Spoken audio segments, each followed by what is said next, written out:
The Victron Lynx Distributor is being discontinued, and that means that it's being replaced by the Lynx Distributor M10. So this is the Lynx Distributor M8, this is the Victron Lynx Distributor M10, but what's the difference? So this is the Lynx Distributor M8, and this is the Lynx Distributor M10. You'll notice it has M10 here. It doesn't have M8 here, because realistically that was the only version, but on the back it does say M8. So what's the actual difference? The primary difference in between these two units is going to be their actual mechanical connections here on the positive and negative bus bars. So on the M8, these are M8 holes. On the M10, these are M10 holes. If we open these up,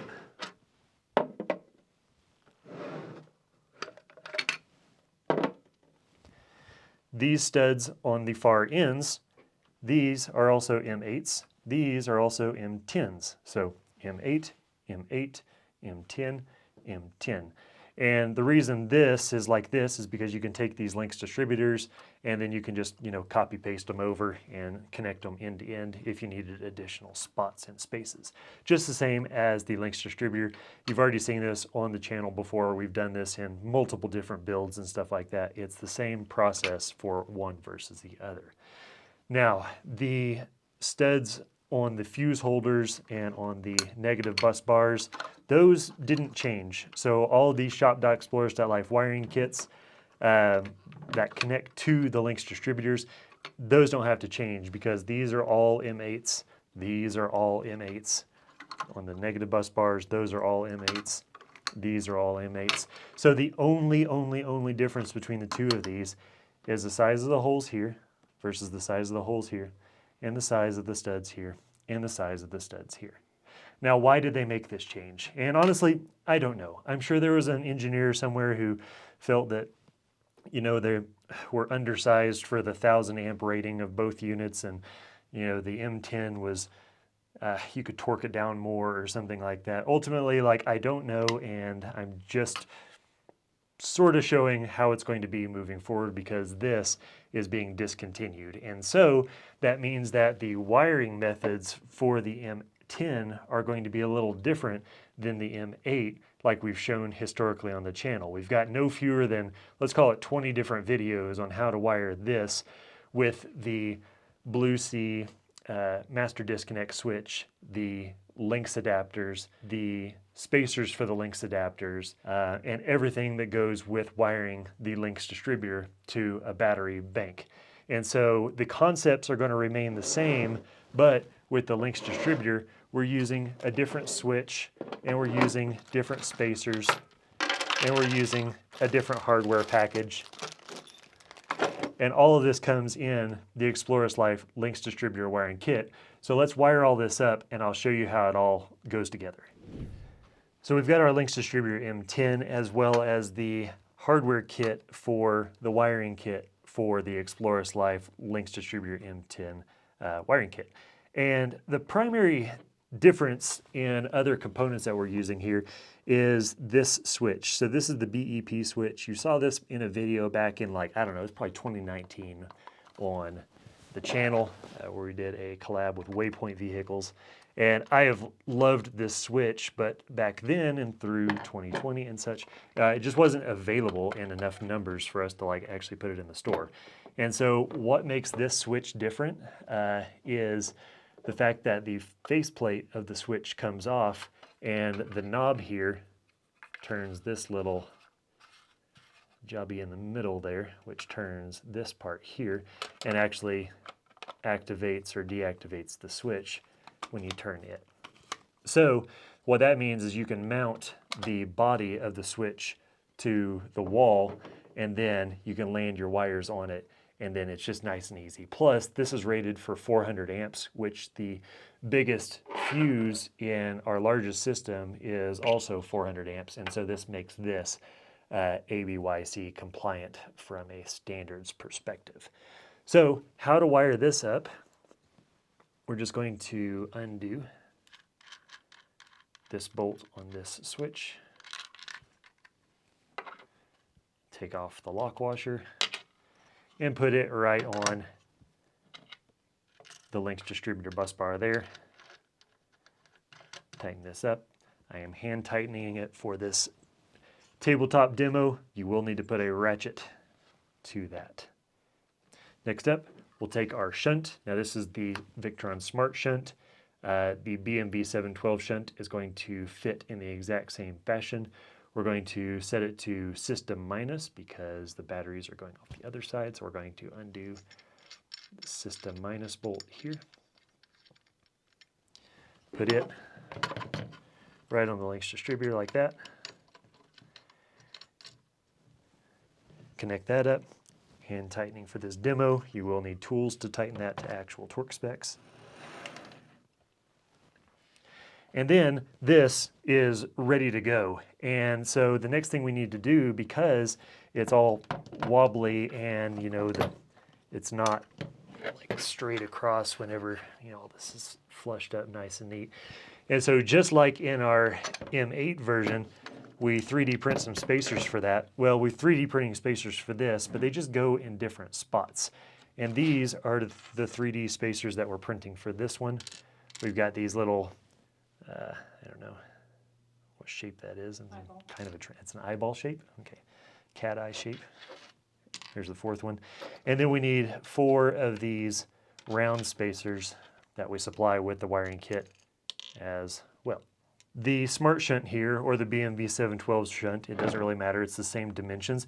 This is the lowest device, so this doesn't actually get any spacers at this point. So this is a little different than the Lynx Distributor M8. The switch and the shunt actually, the switch and the Lynx Distributor actually get the spacers. So we're going to put a little super glue on each of the mounting feet right here. And put these small round spacers in place. And I like putting the screw that comes with the hardware kit right there just to kind of line it up.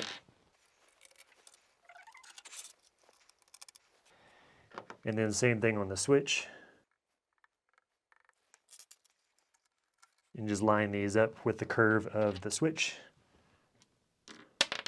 Oh. And we'll let that sit for a minute. Then we can remove the screws once the super glue has done its job.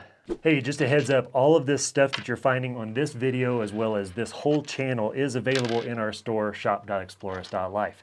This entire channel at this point in time is funded entirely by purchases coming from our store. So if you're benefiting from this video, if you're enjoying the tutorials, if you're learning something new, consider purchasing from shop.explorist.life so that we can keep making these videos. We're priced the same as anywhere else you'll find online, including Amazon, and all of those proceeds go back to funding these videos. So thanks for watching. Back to the video. And that super glue, it's not doing anything structural. It's just keeping those spacers held in place for whenever we flip this over and mount it to the wall. And so once we put this on the wall, then we can take the screws from the kit and we can screw all of this down. There's 1, 2, 3, 4 screws here, 1, 2, 3, 4 screws here, 1, 2 screws here. And then ultimately that's good to go. It's nice and flush at this point. And this is honestly an improvement over the previous way that we've done this because, historically with that blue C switch that you've seen in previous videos, you had to go ahead and put the wiring onto the switch, and then the nut was on the back side of the switch, and there was really no way to get in there and inspect it. Once this is up on the wall and you're ready to send the wires to it, it's as simple as taking your wire that's coming from the battery on the lug and then putting it onto the switch there, and then the other wire from the negative side of the battery bank and landing that on the shunt here. And so it's super simple to go ahead and just mount this up without any kind of wires, hanging all over the place and everything like that. And that's just a super nice way to do that. Once your wire is in place, you can put your cover back on it. Now, something to note about this switch that's also pretty cool is these little covers in the side, they don't snap out like the blue C switch. You can actually remove these. And so they're removable. You can put them back in without breaking anything. And so you want to just position these so that you can kind of put your wire in there, and you should be able to put this wire just going straight up and in. Now, if your particular installation, you wanted to wire things coming in from this side, You can change the shunt to that direction, that's fine. And then you can pull this plate out, move it to this side, just like that. And then all of a sudden your opening is on this side, so you can bring your positive wire in there. You've just got a couple options, for, whatever layout that you've got going on. Now, what if you need to put a Lynx shunt or a Lynx Smart BMS onto this system instead of using a smart shunt like this? Well, it's pretty straightforward, and we've got all the parts and everything like that in the hardware kit to make that happen. So we're just going to disconnect this switch.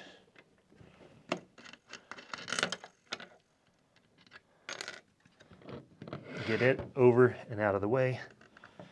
Disconnect the shunt. Get it totally out of the way because we're not using it. And then for this demo, we're using the Lynx Smart BMS M10.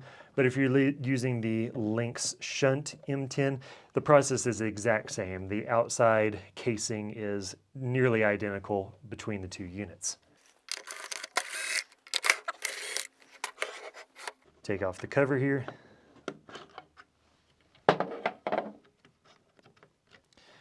Take off the bolts on the right-hand side.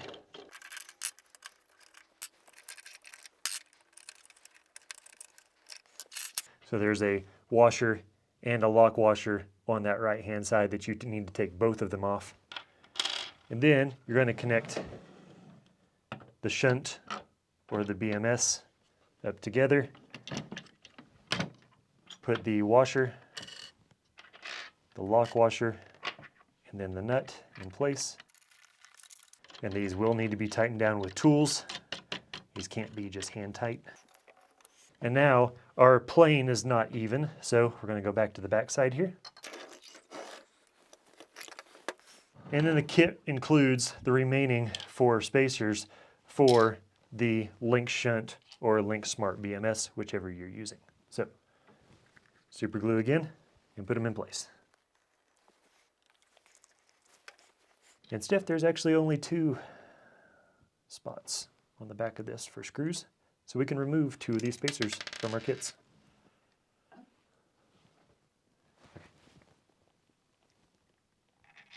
Cracked heels and stuff. Fair.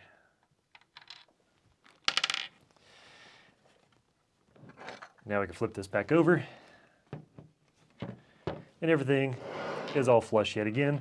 And we can put our switch back in place just the same as we did previously, and everything will still be all flush because the switch already has the spacers right on the back. We can connect the positive wire coming from our battery bank up to this terminal here, and the negative wire would go to this terminal. There's really not a good way to attach this without using like a Lynx Power In, and most people are trying to decrease the size in these mobile applications like this. So in our hardware kit, we have just a simple nut bolt assembly right here. Disassemble that. Put the wire coming from the negative terminal of the battery bank through that with the washer on top of the lug right on the bus bar, and then the washer, lock washer, and nut is on the back side.